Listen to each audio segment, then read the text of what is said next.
Bien, estamos de nuevo conversando acá sobre los puentes y los encuentros entre las culturas y las personas. Estamos con Nis y Nis en el periodo anterior nos dejaba ver cuál era su viaje a esta interculturalidad, a este viaje hacia Chile. Por eso que le vamos a preguntar cómo fue este venir a Chile, a América Latina, de un país tan lejano. Nis. Bueno, llegué a Chile a través de un vínculo particular que tuve, o sea, tengo una novia chilena que o sea, me encontré con ella allá en Dinamarca en el colegio, segundo medio, y ella me trajo. Ujú. Entonces en 2011 nos planificamos y yo vine por un periodo de 6 meses.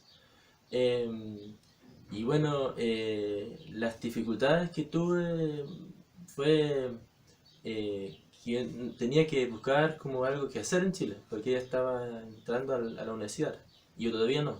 Entonces algo que tenía que encontrar un proyecto, un trabajo, algo.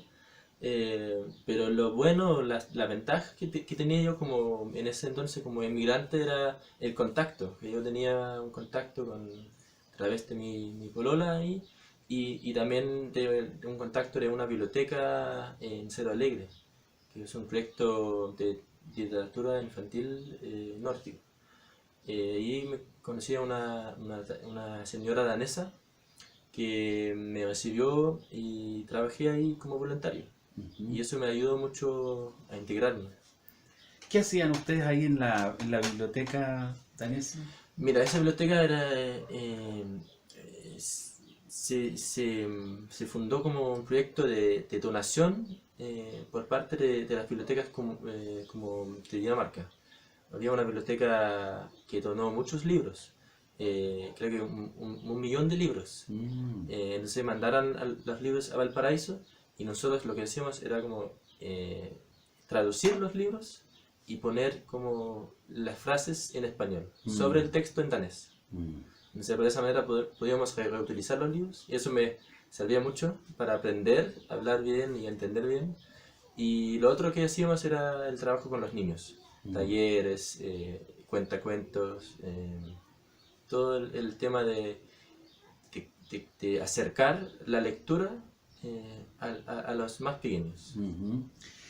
¿Y qué experiencias has tenido en relación al arte y la interculturalidad? Bueno, aparte de esa experiencia de la biblioteca, puedo contar de una experiencia muy interesante, creo yo, que es como de una banda intercultural que existe allá en Copenhague, es la capital de Dinamarca. Es un grupo de 2 o 3 chilenos y también integra un colombiano, un inglés, un danés, y hay otras personas ahí, y tocan cumbia. Y hace unos años era la única banda, el único grupo que tocaba cumbia en toda Dinamarca. Entonces, esa experiencia a través del arte, de la música, de escuchar cumbia en tu país, o sea, ha sido una experiencia muy linda. Y primero quizás no entendía bien todo lo que significaba tocar cumbia allá y la cultura latinoamericana, pero después con tantos viajes a Chile, es otra onda Ujú. ir a los conciertos y se llama Tropical Cumbia. Dime, Nis,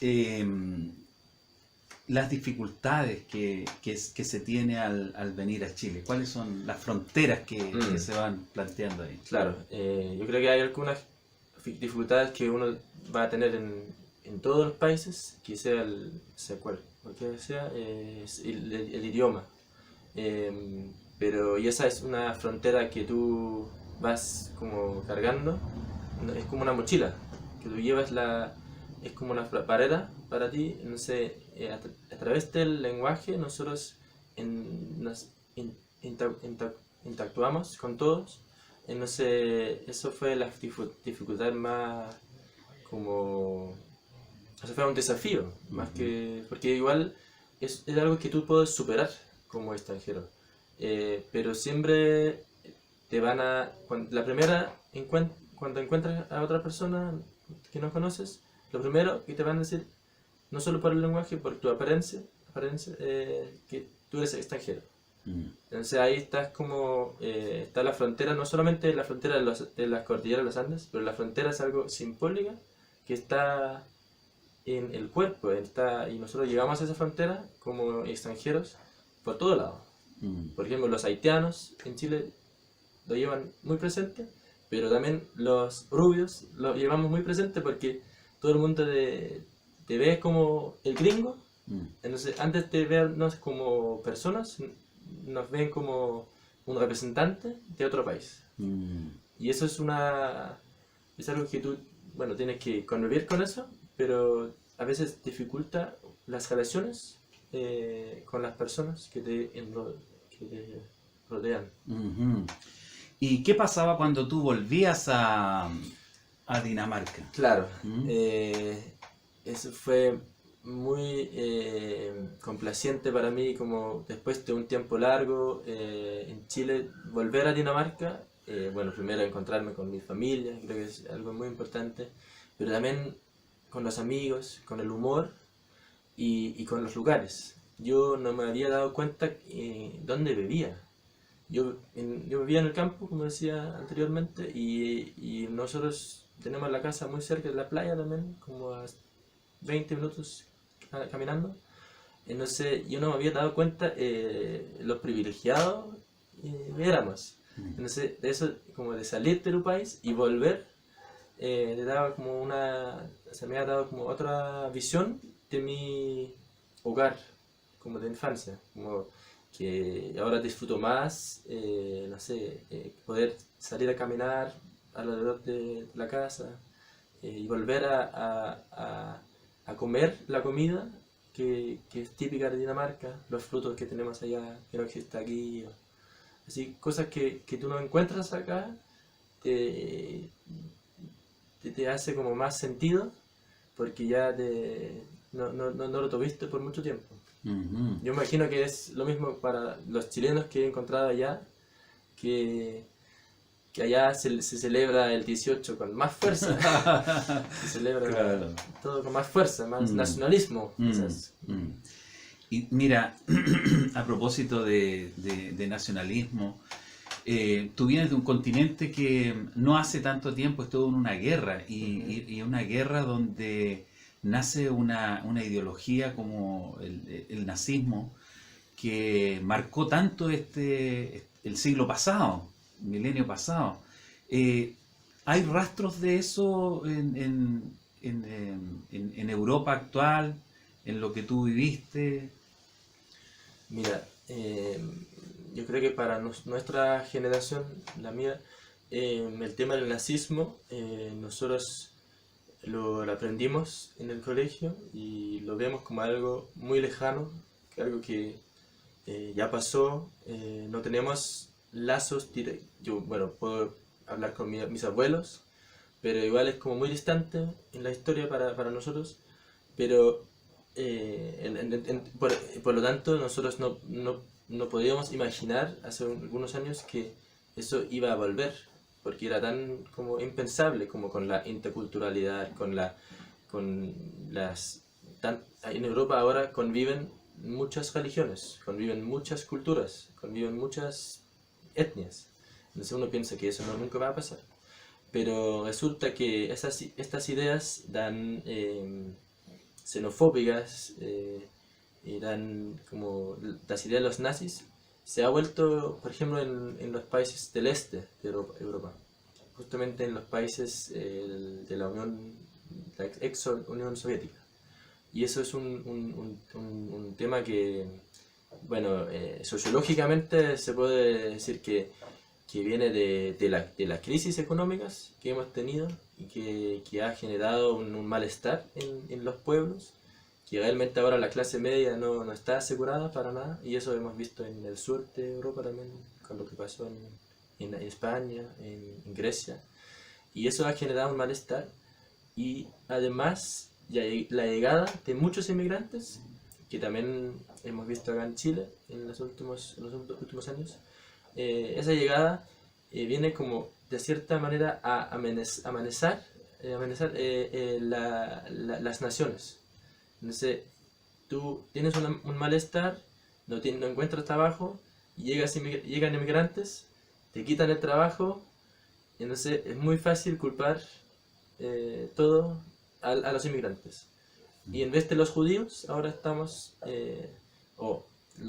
esos movimientos ultraderecha están culpando a los musulmanes. Ujú. Nosotros decimos allá que los judíos del siglo XXI son realmente los musulmanes. Y los sectores más progresistas, ¿cuál es la conducta, la reacción que tienen frente a esta problemática actual? Mira, lamentablemente, como los que normalmente, o sea, que comúnmente han sido los sectores progresistas, han tomado, según yo, un camino muy peligroso, porque hasta ahora han colaborado con los partidos como xenofóbicos y los partidos anti-inmigración. Entonces, eso ha conllevado una legitimidad a esos partidos, que hace 10, 20 años tú no podías decir que vamos a cerrar las fronteras, vamos a echar a todos los musulmanes. Ahora sí, esos discursos están. Hasta los refugiados que vienen de la guerra de Siria, que nosotros estamos participando también en esa guerra, esos refugiados, que vienen muchos, hemos dicho, por ejemplo, en Dinamarca como país, que no queremos recibir a nadie. Y eso es con los votos de los progresistas. Y claro que hay un movimiento más a la izquierda que intenta como incentivar un movimiento antirracista y de solidaridad. Hay asociaciones también. Eso es lo positivo. Hay muchos grupos por Facebook y todo que organizan como ayuda a los refugiados, ayuda entre inmigrantes. Entonces hay dos extremos y está muy polarizado. Mm. Sí. Pero, por ejemplo, en Brasil, en estos días, hemos tenido la noticia de que un candidato a la presidencia que tiene opiniones muy, digamos que casi son prácticas de no civilizatorias. O sea, Claro. eh, ya no es solamente una reflexión a la economía, a la sociología, sino que está yendo a caminos muy profundos. Entonces, ese fenómeno que se da en Dinamarca, o lo podemos encontrar con Donald Trump en Estados Unidos, en América Latina también. O sea que podría ser un malestar también globalizado. Sí, sí, yo creo que hay algunos aspectos que se puede decir claro, viene con la globalización, con la crisis internacional que estamos viendo, que está viviendo Argentina y también Brasil. Y esa crisis genera malestar, inquietud. Entonces, si hay dos candidatos y hay uno que va con la mano dura y dice que vamos a refundar el país, que vamos a poner orden, quizás es una opción más como de esperanza para la mayoría. Pero creo que también hay que tener en cuenta que el caso de Brasil, y como todos los países son casos particulares, el caso de Brasil es muy particular porque el candidato que podía, o sea, el Lula, el candidato de la izquierda, está en presión. Entonces, ahí se bajó un candidato muy fuerte. Entonces, es muy difícil reemplazar al Lula en un periodo tan corto. Entonces, es un factor. Pero claro, yo creo que también es una tendencia que hemos visto, pero que igual tiene un contexto regional de América Latina que también viene de las dictaduras, que es un poco distinto a lo que pasa allá en Europa, porque en el Europa del Norte por lo menos no hemos tenido dictaduras como tan reciente, no es parte de nuestra historia contemporánea, pero sí en América Latina es algo que no es tan lejano al presente. Incluso el candidato Bolsonaro decía que la dictadura, o sea, no condonó la dictadura, ni en Chile ni en Brasil. Entonces, estamos viendo un candidato bien a la derecha, incluso fue capitán de la Armada, no sé. Sí. O sea que la globalización trae también este tipo de consecuencias, o sea, visiones también más globales. Y quizás esto del neoliberalismo que tenemos a nivel ya planetario, también trae como consecuencia que el ser humano es un ser económico. Claro, claro, puede ser. O sea, el tema de la globalización es algo que está impuesto a muchos países. No es algo que eligen, no es algo que tú eliges como brasilero o chileno.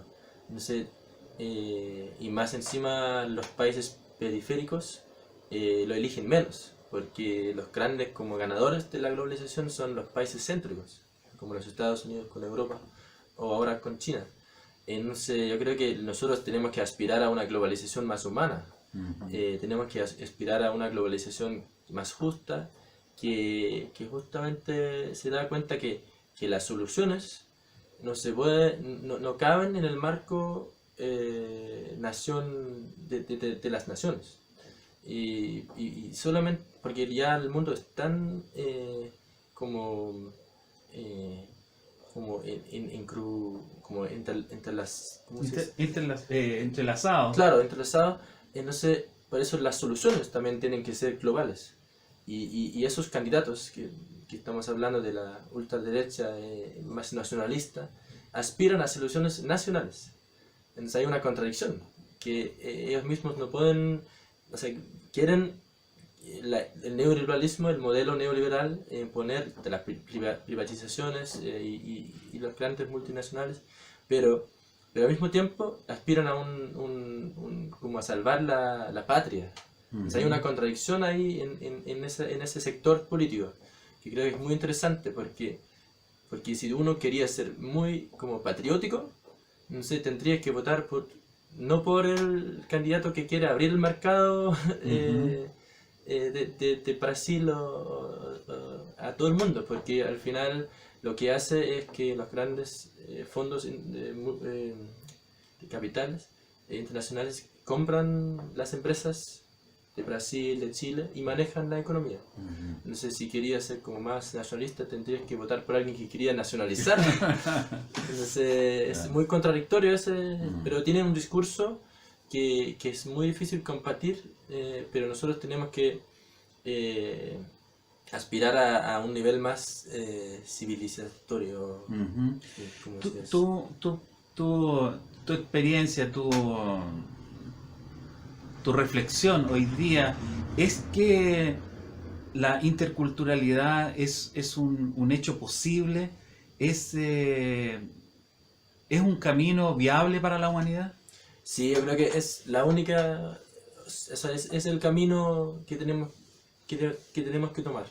Y en todos los países donde hemos visto como casos de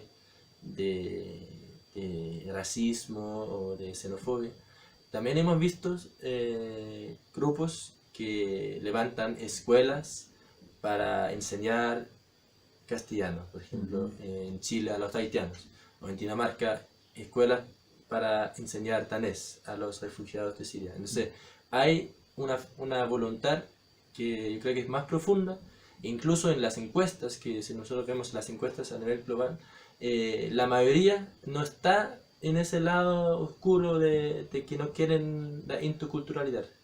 La mayoría, solo como algo que les sale natural, es que quieren compartir. Y es lo que uno también, si uno día a día va y encuentra gente de distintas culturas, lo primero es que te invitan a tomar un café o un té o lo que sea. Y eso es lo primero, y tenemos que como volver a esto. Y no confundirnos con, no sé, hablar por ejemplo de los extranjeros como si fuera un grupo homogéneo. Como el otro día alguien me dijo que en Chile estamos analizando como los inmigrantes como un grupo, pero vienen de muchas nacionalidades. Es muy distinta la realidad de ser inmigrante de Colombia, de Venezuela, de Haití, de Dinamarca, de Alemania, de Argentina. Entonces tenemos que ver todas esas como realidades y convivir con esas realidades y no simplemente asimilarnos, porque eso creo que es algo que hace la globalización también, es como o sea, es como una manera de disciplinar a todo el mundo para que sea igual. Yo creo que no tenemos que ser como todos, como, o sea, tenemos que tener los mismos derechos, pero no ser iguales, porque todos tenemos algo distinto y cada uno tiene una cultura que lo lleva así. La diversidad de la vida. Claro, la diversidad, eso tenemos que mantener. Y como tema final, ¿qué le sugieres? Porque tú estudiaste en Chile, tú conoces la universidad, conoces a los jóvenes. ¿Qué puedes dejar como mensaje para los jóvenes y los no tan jóvenes? Bueno, yo creo que para lograr los encuentros interculturales tenemos que dejar de lado los prejuicios. Y eso es algo que está presente en todo el mundo, pero sobre todo aquí en Chile, los prejuicios hacia los extranjeros están muy fuertes, incluso entre los jóvenes. Entonces tenemos que dejar de lado esos prejuicios, tanto positivos como negativos, porque, por ejemplo, los inmigrantes somos mucho más que el color de nuestra piel. Somos mucho más que eso. Entonces, si nosotros vemos al otro como una persona, una posible amistad, vamos haciendo los puentes entre culturas y no generalizar. Y cuando uno escucha algo en el colectivo, en la micro, como hablando de los extranjeros, como empezar de poco así como a abrir la boca y decir algo, como, oye caballero, yo no creo que sea así, no creo que todos los de tal país vienen a robar, no creo. O cosas así, porque es algo que tú escuchas día a día, como, no, los inmigrantes anteriores, no, ellos venían a trabajar, ahora vienen a robar, y al final tiene muy poco sustento. Entonces desde la universidad nosotros tenemos que ser mejor para como de difundir las estadísticas, porque lo que las estadísticas nos cuentan es que los inmigrantes que llegan a Dinamarca, que llegan a Chile, se integran muy bien a la sociedad. Hay muy pocos problemas. La delincuencia no ha subido mucho, no es como quieren decir algunos sectores, algunos diarios. Entonces, por eso los prejuicios, déjalos no sé, debajo de la cama, no sé. Sí. Bien. Agradecemos a Anis y queremos contar que precisamente estos encuentros culturales son para poner en la mesa la discusión de la interculturalidad, de los beneficios y las dificultades que tiene esto. Por ahora vamos a cerrar este capítulo de Nis, un sociólogo que está viviendo en Chile, que tiene una conexión sentimental, humana con nuestra realidad. Le damos el agradecimiento y nos vamos a encontrar en el próximo capítulo de Un puente entre culturas, un encuentro entre personas.